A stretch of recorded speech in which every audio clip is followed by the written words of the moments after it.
Well, welcome back to part 2 of this EP3 video.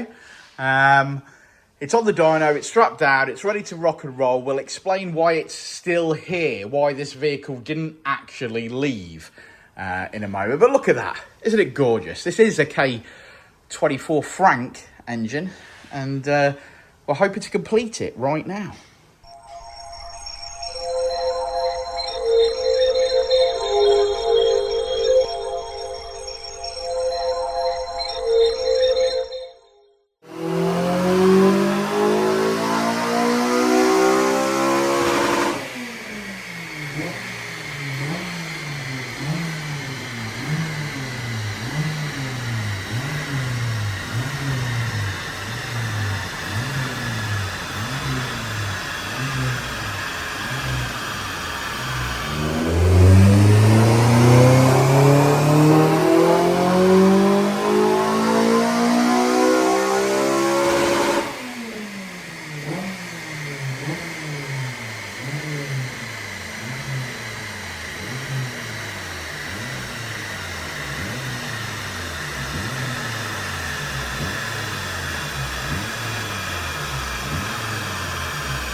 Well, there we go.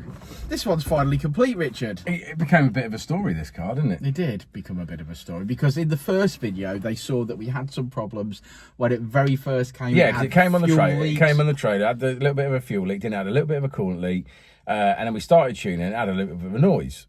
So we said, well, that's going to need further investigation, you know, blah, blah. And to recap, so anyway, they said, well, we're going to bugger off back to Scotland, basically, leave you the car, you get on with it, let us know how you get on.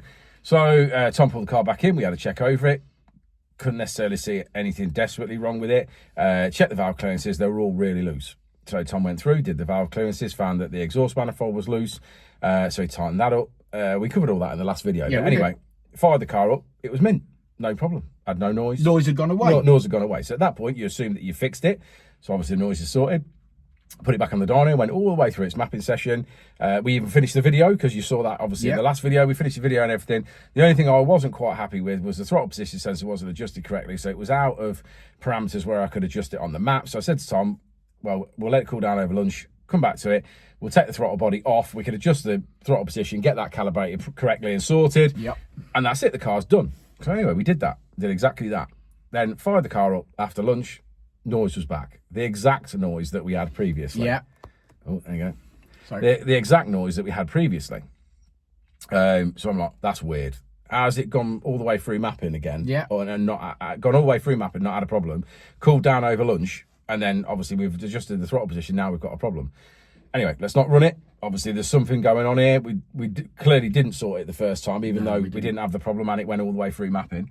And then Tom started having a look, so he took the rock cover back off. He started having a look, checked the chain, checked the guys, made sure everything was good. Couldn't find anything. I says, well, let's just whip some plugs out and let's look in. That's literally where we are. That's all I can do. Stick a bore scope down. Yeah, stick a bore scope in. We'll stick bore scope in the inlet manifold, make sure there's nothing in there. Maybe we'll have to take the inlet manifold off. That was the way the conversation was going. We took all 4 spark plugs out. Number 1 spark plug, where the gap was really close on it. So I said, well, let's start there. So we basically stuck the bore scope in the bore, and there was, like 4 or 5 pieces of metal in there.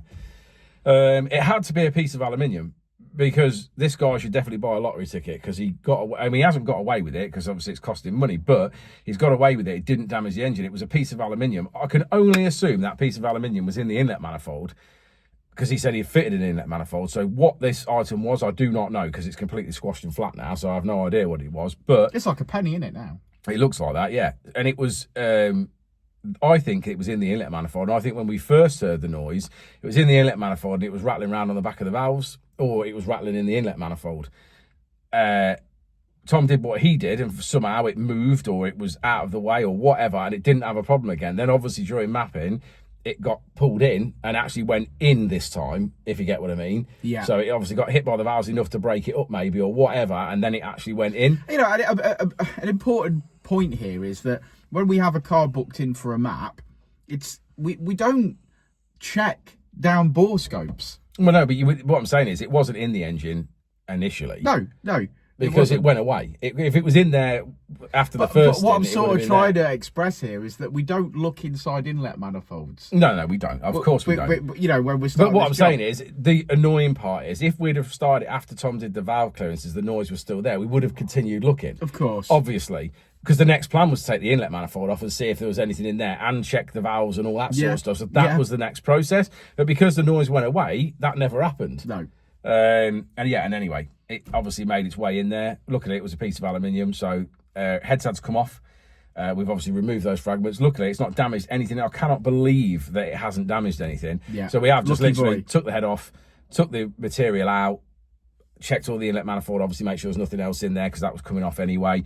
Gone through everything, put it all back together again, and then obviously we've just, as you've just seen, we've just done a power run to check and make sure everything's okay, because we had finished mapping it last time. Yeah, I mean, and we've done power runs today to you know, confirm that it's healthy, everything's correct, so this one can finally leave. Well, just to put some miles on it, really, wasn't it? Put some miles on it, get it up to temperature, run it through the rev range, make sure everything's okay, which we've done, and yeah, finally, we've said it before. We said it when we started this YouTube channel. Dyno Days has a lot of good days. Sometimes we come across things like this, and it's not such a good day. They have a little, pull at your pants. They do. But we try and put stuff up here anyway. So regardless of what's happening, you guys know. And yeah, it's another short little YouTube video just to say, you know, this is life. Yeah, this is the way it is. I mean, like I say, we didn't build this car. This customer didn't build this car originally. He's just put some extra parts on. I don't know if someone's put the inlet manifold on there because we mapped this car. Or whatever. When it was for the previous owner. Yeah. So we mapped this car for the previous owner.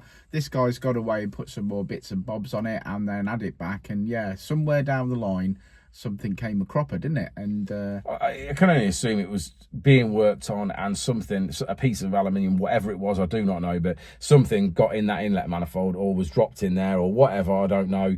And eventually it's made its way in. Yeah, because there's only certain ways it can get in there. That's through a spark plug. Well, it's either the spark plug being out and it falling in, which wasn't the case, or it being in the inlet manifold and going in past the valves and coming in that way, which is the only thing I can assume has happened. Well, good luck on this occasion. We've got through it, and the customer can have his car back and enjoy it, which is the most important thing. Yeah, for sure. So, look, I think I'm going to look at the graph briefly. Yeah, let's have a look at the graph. So there we have it. Here's the final graph, and obviously final power figures. 209 at the wheels, 251 point a bit, and she's on her way back to Bonnie, Scotland, who we wish all the success in the world at the World Cup as well, don't we, Thomas? We do. We do. We wish them well. Up the villa, wrong again. Up the villa? You're going to have to edit that out now. Angelica ate that. He will. God, he's just confirmed he's a Villa fan. So there we go. Another car in the bag, done and dusted. It's been here a little while, so we'll be glad to see this one back in the customer's hands and enjoying it. So until the next time, have a good one. I will see you soon.